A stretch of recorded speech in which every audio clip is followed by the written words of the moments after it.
Welcome to the second part of the video lecture of the poem Keeping Quiet. In the first part,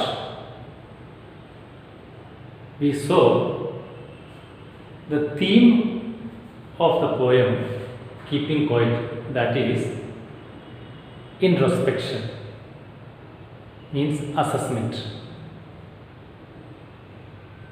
We have seen the first 2-3 extracts. There, the poet focuses on the need of to be quiet in our life. Today, we will continue the poem. Let's see what the poet Pablo Neruda has for us.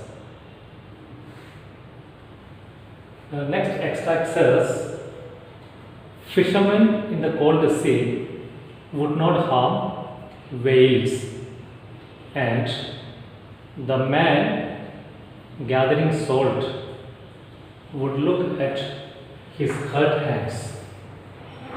In this extract, we see that the poet gives few examples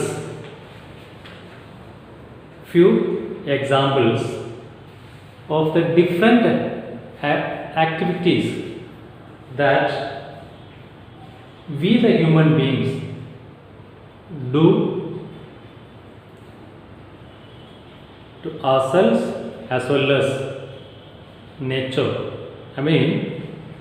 Such activities that hurt the nature as well as the individuals, in which he first talks about the example of fishermen.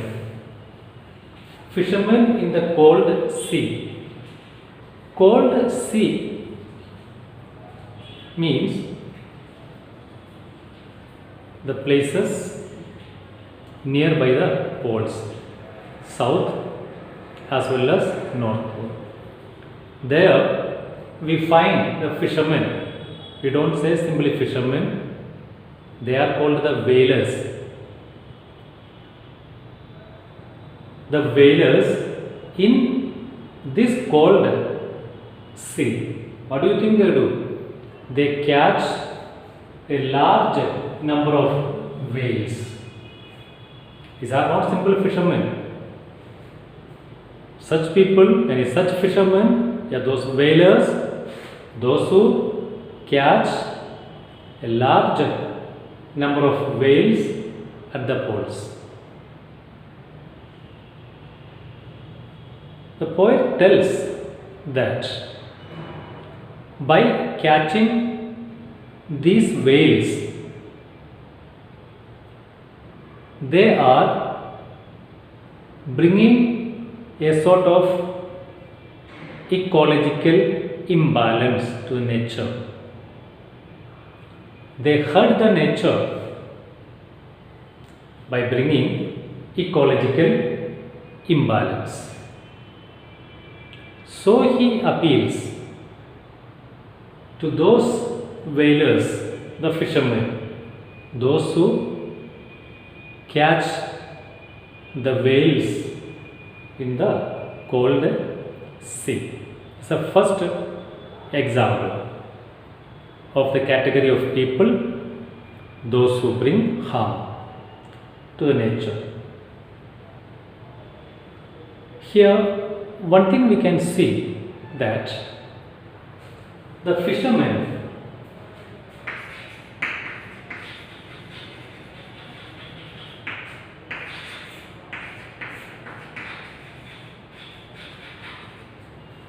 is the oppressor.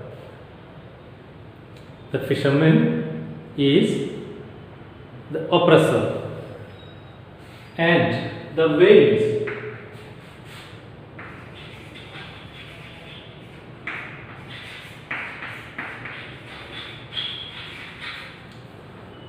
are the oppressed.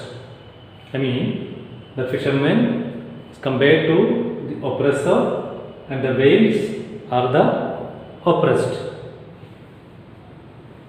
This shows that how man is ruthlessly destroying our nature.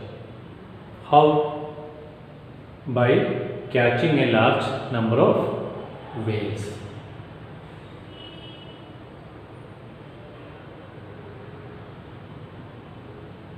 So the poet tells that even these fishermen also take little time for introspection to know what harm that they cause to the earth.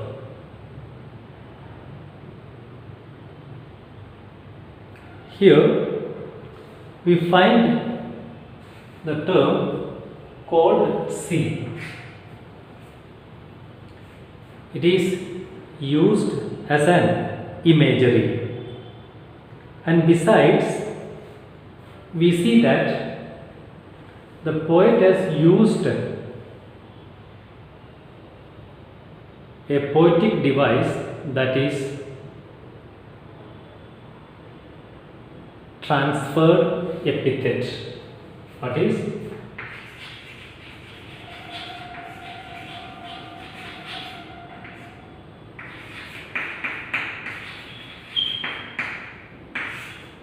Transferred epithet.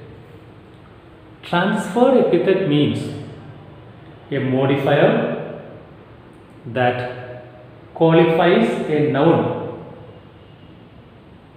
other than the person or thing it is actually describing.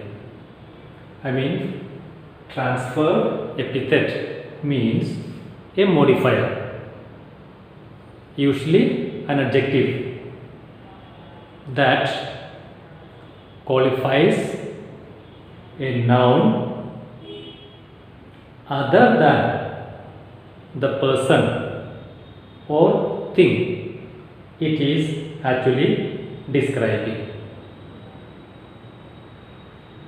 Means that the cold sea denotes the coldness of fishermen who do not bother about protection of sea life. Means the coldness of the fishermen. Cold sea means the coldness of the fishermen who do not bother about protection of sea life.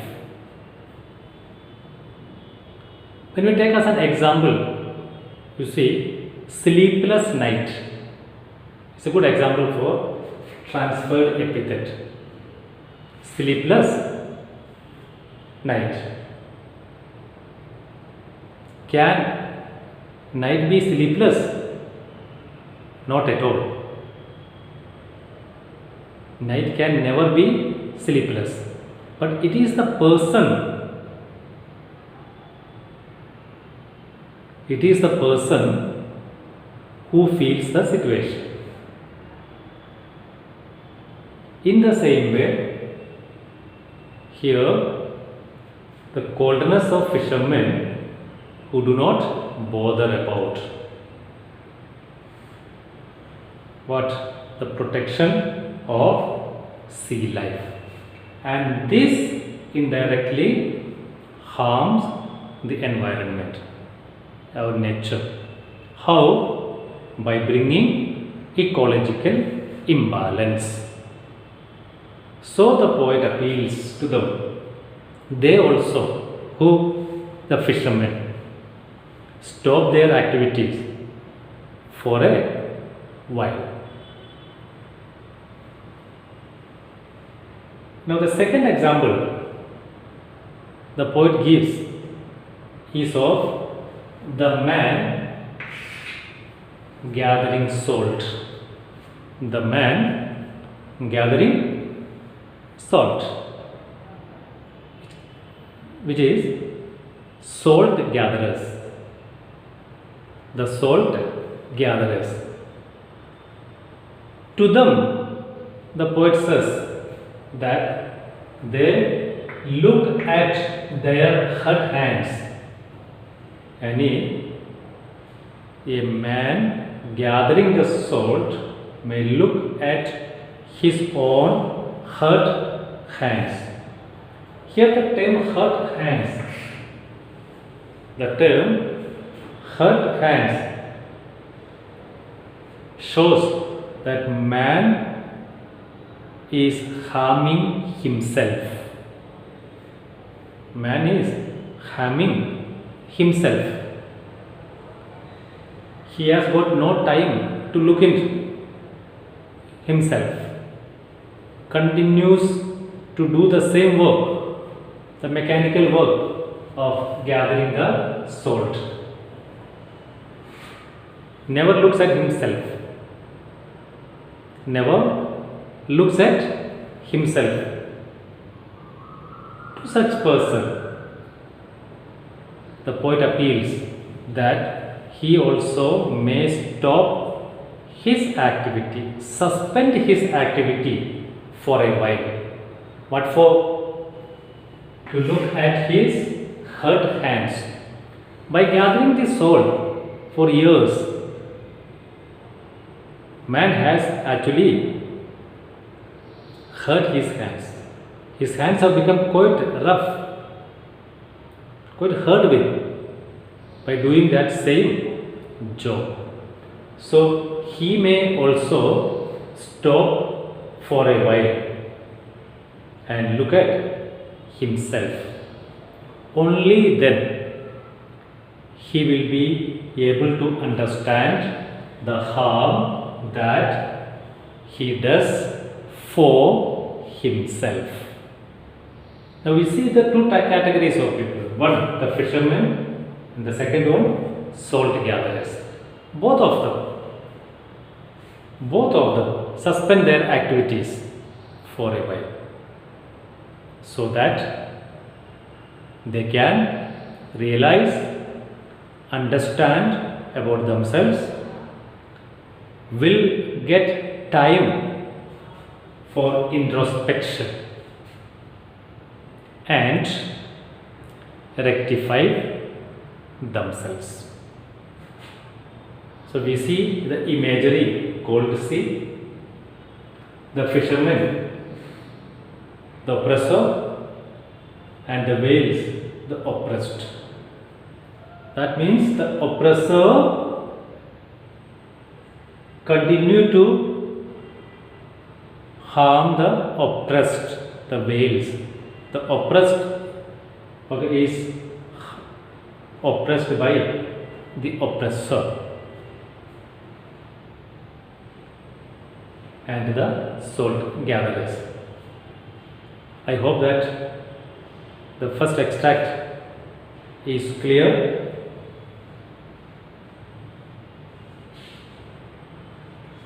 Now let's go for some questions. The first question: what harm do the fishermen do? What harm do the fishermen do? Do you know what is the answer?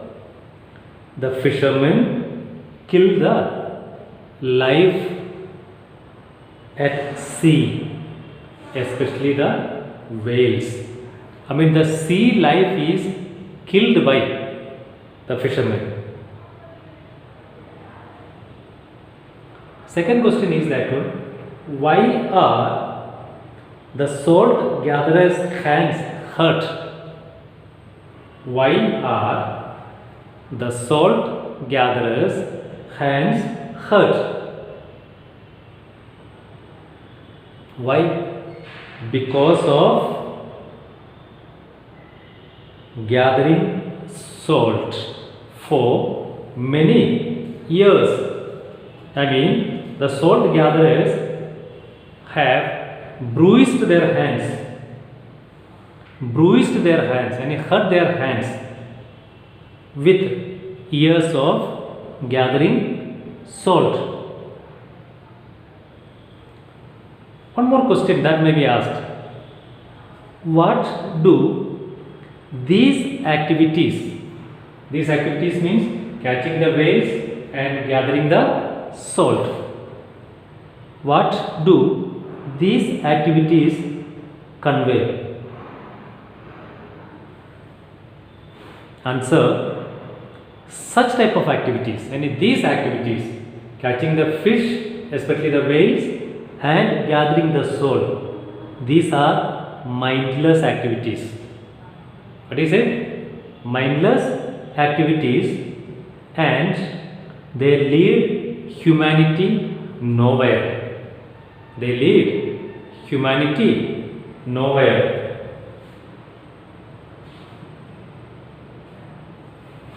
One question that may be asked: what do the hurt hands imply?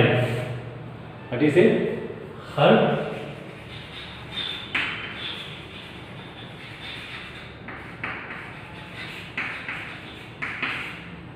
question: what do the hurt hands imply? What is the answer? The hurt hands means human beings are always oblivious of the pain that they are causing to themselves. Hurt hands means we, the human beings, are always oblivious of the pain that we are causing to ourselves in the pursuit of amassing more and more. I mean, in our pursuit of gathering more and more, collecting more and more, amassing more and more, we forget about the harm that we are doing for ourselves. Because we always focus on,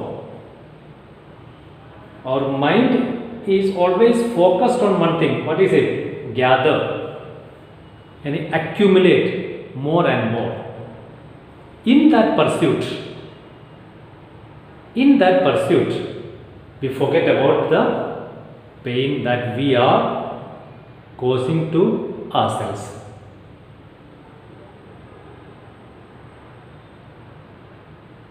Now, one question that may be asked: how would man and nature benefit in this moment of silence?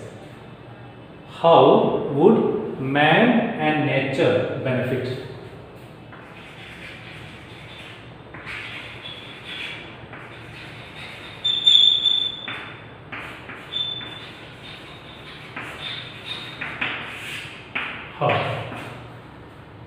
How would man and nature benefit in this moment of silence? And in the advantage of man and nature in remaining silent and quiet? What can the answer?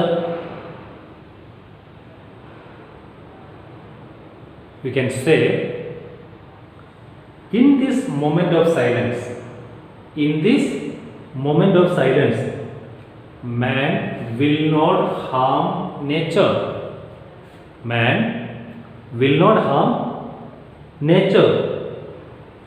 And both human beings and nature will get some time to attend to and recover from their wounds. I mean, man in this moment of silence will not harm the nature in any way.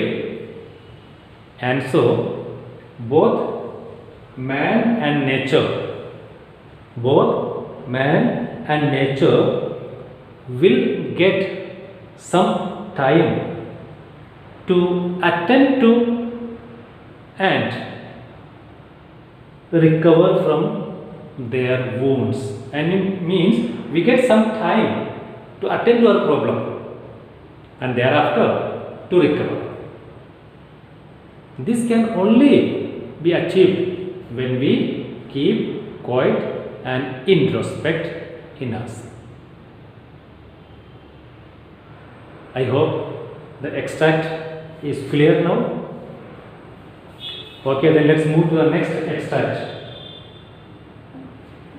Those who prepare green was with gas, was with fire.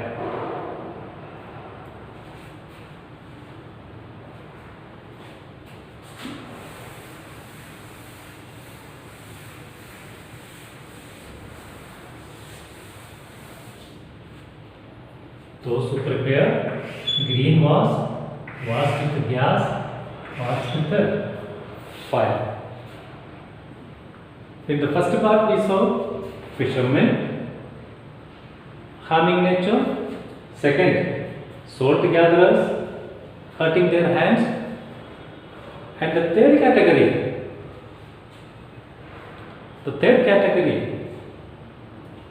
is that people, those who prepare wars, those who involve themselves in different wars.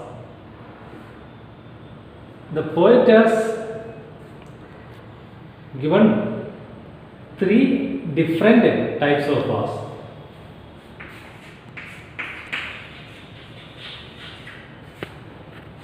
First is green war, second with gas, and the third with fire. And in green war, wars with the gas and also with the fire, which means the first one, green wars. What do you mean by green wars? Means the environmental degradation. What is it? The environmental degradation, like deforestation, etc. Like deforestation, etc. The second and third, wars with the gas and wars with the fire, stand for nuclear and bioweapons. Any wars, nuclear wars as well as wars with the bioweapons. Bioweapons and nuclear war means these are fought for maximum destruction. Three wars: green war with gas,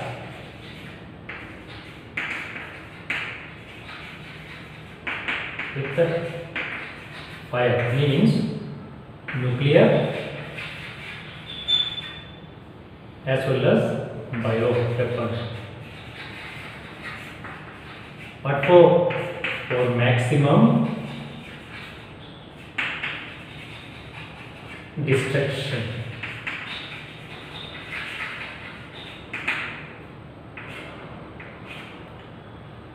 For maximum destruction. And we the human beings first involve ourselves in green wars, means to degrade our nature, environment, like deforestation. And also we find nations in this world, they are involving themselves in modern wars. These two means modern wars. And in nuclear war, in war using bioweapons, and in modern wars, where modern sophisticated weapons are used. What is modern sophisticated weapons are used? Good example these days, countries of the world thinking about all these things so that there can be maximum destruction. Maximum destruction. So, sophisticated and latest modern weapons are used. To them, the poet tells one thing. First he talks about the fishermen, then the salt gatherers, then the third category is the warmongers. Warmongers. Those who involve themselves in green wars with gas or with fire. They are called the warmongers. To them the poet says this, what is it? Victory with no survivors. Wars are actually fought for victory. But here, victory may be there, but there will be no survivor to enjoy it. Just imagine, if you fight and get success, and finally, if you are not able to enjoy it, what is the use of this? So there will be no one to enjoy. Why? Distraction may be there on either side. On either side. The ways will mostly be destructive.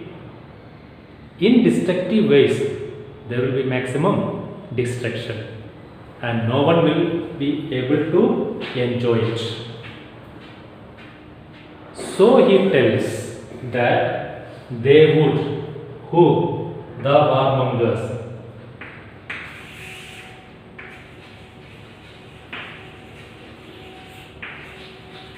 The warmongers put on clean clothes. Put on clean clothes. Alliteration used here. Clean, C, clothes, C, CL, CL, C, C, alliteration. Put on clean clothes. What do you mean by this clean clothes? Means these warmongers may adopt a new approach. Yeah, we can say they may stop their destructive ways. They stop their destructive ways. Instead, they be creative. They be creative means they adopt a new approach.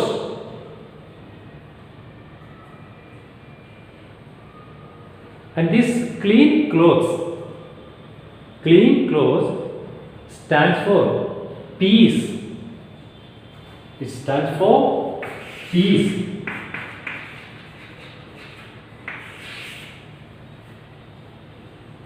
In one's perspective. What is it? Peace in one's perspective. A simple way we can see that one.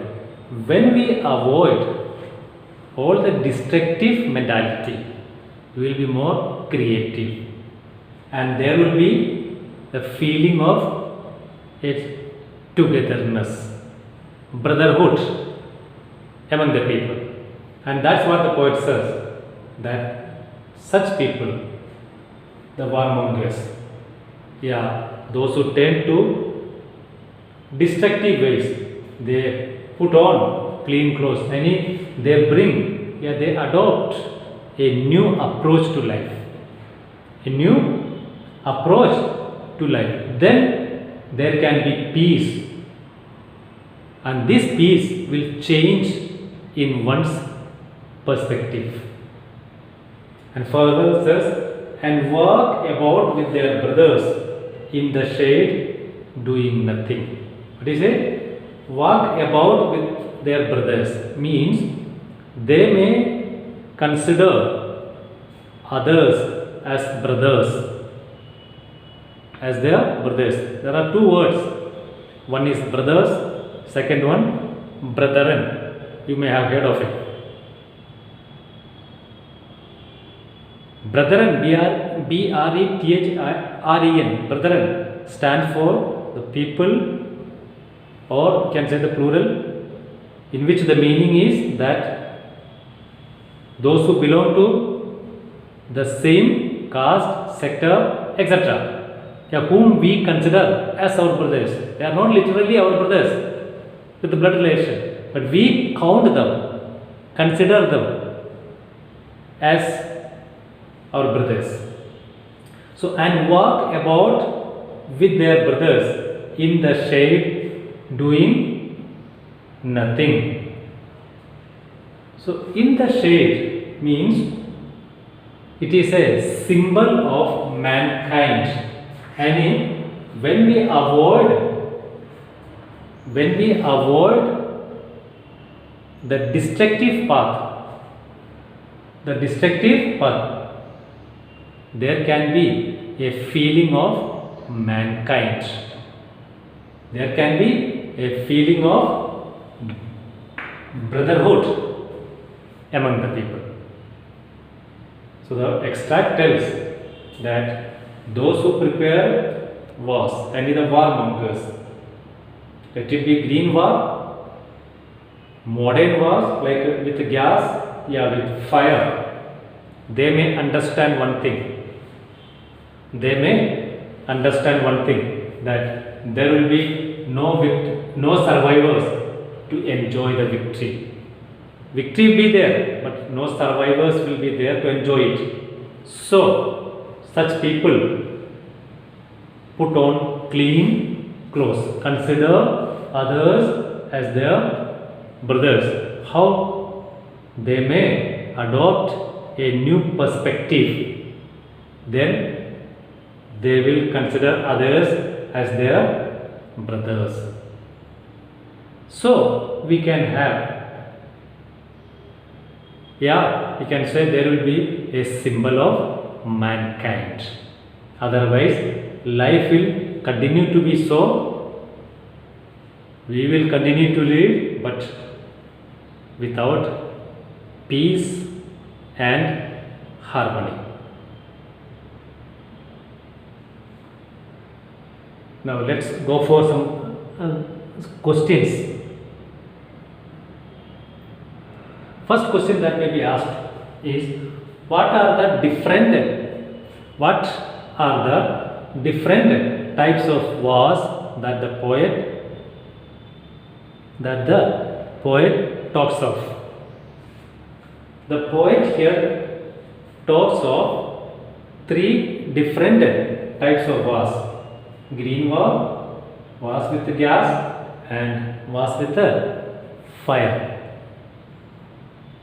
Second question that may be asked, what are green wars? What are green wars? It's clear. It is environmental degradation. Next question, how do wars affect us? What is it? How do wars affect us? Simple answer. Wars affect human being by destroying lives and property. I mean, simple thing, total destruction. Only total destruction. Destruction of life as well as property.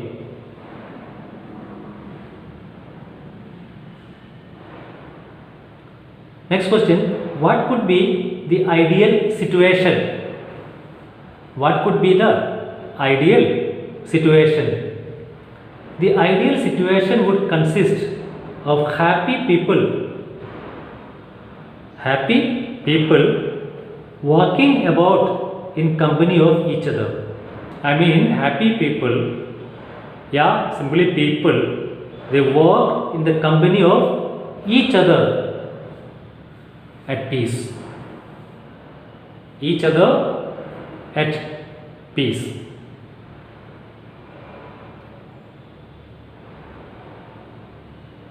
When we pronounce the word ideal, the ideal situation or the ideal situation, sometimes you may have seen, heard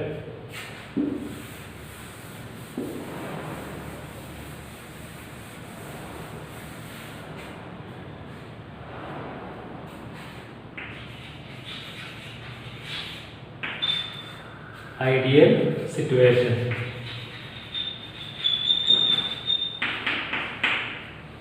We often pronounce it, okay, this THE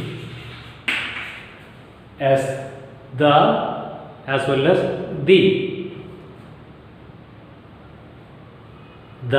as well as the. We must know where can we pronounce THE as the and where to pronounce THE as the. Here you see ideal. I mean, it's a word that begins with a vowel sound. I. It's a word that begins with a vowel sound. So before such words, the and THE is to be pronounced as the ideal. The ideal. On the other hand, if a word begins with a consonant sound, if a word begins with a consonant sound, it can be pronounced, any THE can be pronounced as the. I hope you have understood the difference between the pronunciation of THE as the as well as the. I mean, the before a word begins with a vowel sound, and the before a word begins with a consonant sound.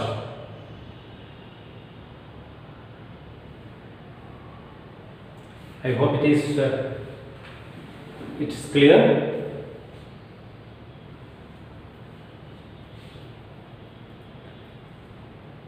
Okay, we'll stop this lecture here. The second part comes to an end, and in the next part we'll complete the poem, go through, read, understand, and any sort of doubt, note down, you can inquire it. The assignments that are given, okay, that is to be written in your fair copy, which will be checked by the subject teachers later. Okay then.